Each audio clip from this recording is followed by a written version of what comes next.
back. Today in our Sunday Spotlight, we're talking about challenges facing charities. Amazon announced that it will end its Amazon Smile effort next month. That program has been used by a number of organizations like Homes for the Brave. Homes for the Brave CEO Vince Santilli is joining me in the studio to talk about that and other ways he's raising money for his very important charity. Welcome. Thank you so much, Eric. So we always have to do the disclaimer because, you know, this is journalism and I have to be unbiased. I am an advisory board member at your organization, and the reason I thought of you is because my Amazon Smile money goes to your charity, so I know you get some. You heard this news? Is it a big deal for a charity like yours? Well, I think to an extent it's a big deal for all of us. In many respects, you know, folks like yourself are able to then, in a painless way, when they're buying things via Amazon Smile, designate the charity to receive a little cut. And for us, it's a great way to generate additional revenues. And as you know, we always have to generate more revenues in order to serve the veterans that we have the privilege of serving. I saw a quote from Amazon. They said, with so many eligible organizations, our ability to impact was often spread too thin. I can appreciate that from a corporate perspective, but there's a lot of charities like yours that say, whether it's hundreds of dollars or thousands of dollars, we need that money.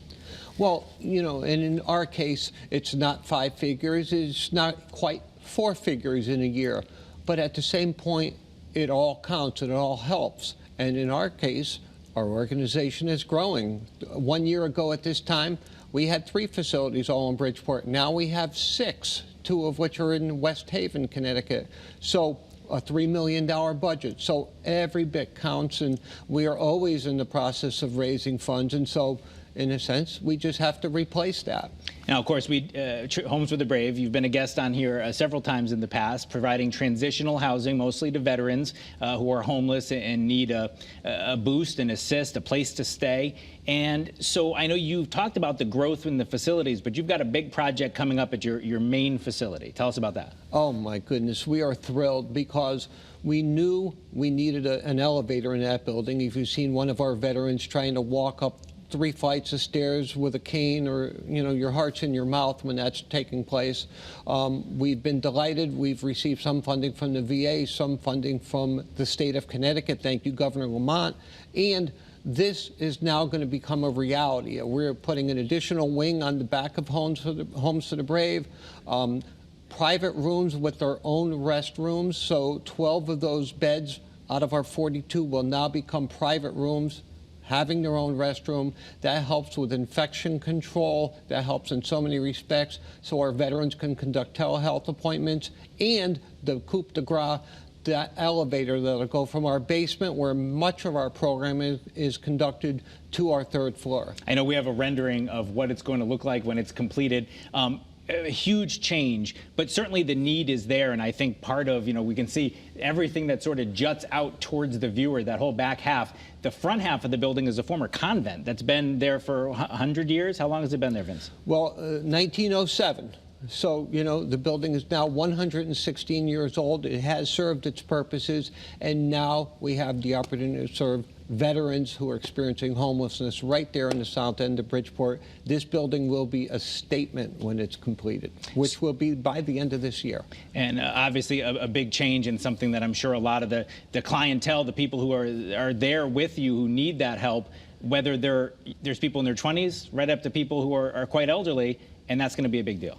Absolutely. We have gentlemen there in their 20s and their 80s, and every decade in between. We have a number of Vietnam veterans who, when they came back from serving our country, did not receive the best of treatment, and now they will have this incredible facility to stay at and to get back on their feet. And so this is just a thrill for us. Now, we talked about the change in Amazon Smile, which obviously is just a teeny tiny part of your budget. But fundraising, if anyone on here has had a conversation with you, no doubt they've heard your fundraising pitch, because that's what you do. Tell us, you have a big comedy event coming up. And I always tell people, if for nothing else, obviously the veterans cause is so great, but this is money helping people right here in the state of Connecticut. You know where it's going. You know who it's helping. Tell us how people can help at your comedy night. Well, this is our 7th annual comedy night, and the different thing about it is every one of the professional comics, all 3, will be a U.S. military veteran, and they put on a magnificent show. We'll have over 300 people at Visano's Four Seasons in Stratford, Connecticut on Friday night, March 31st, and it's just a wonderful dinner, a magnificent show. People can buy tickets. They're $75 a ticket, $750 for a table of 10. They can sponsor. They could be a table sponsor.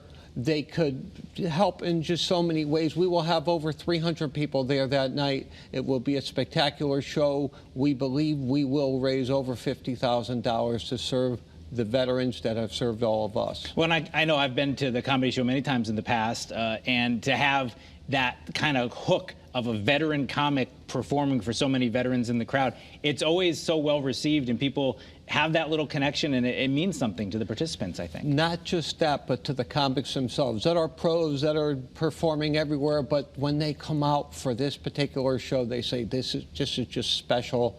It just takes everything to another level. We have about 30 seconds left, Vince. We talked about losing those Amazon Smile dollars, so make your pitch. If people are watching, I know there's so many great charities in Connecticut. Why should they think about Homes for the Brave and maybe replace some of that money for you? Well, these are men and women that are serving all of us. We're serving not just them, but also their family members. We opened up an annex in downtown Bridgeport that is just a sight to see, and we're opening that to the entire community. So obviously that money is needed. Big project ahead. I know you'll be back. You're available whenever I call, and I appreciate that. Vince Santilli, CEO of Homes for the Brave. We're going to check in again on that project and see the big success. Thanks so much, Eric. And hopefully we'll see you at Comedy Night. That is CT23 for this week. CBS Sunday Morning is coming up next. Have a great rest of your weekend. We'll, of course, meet you back here in Studio A next Sunday morning.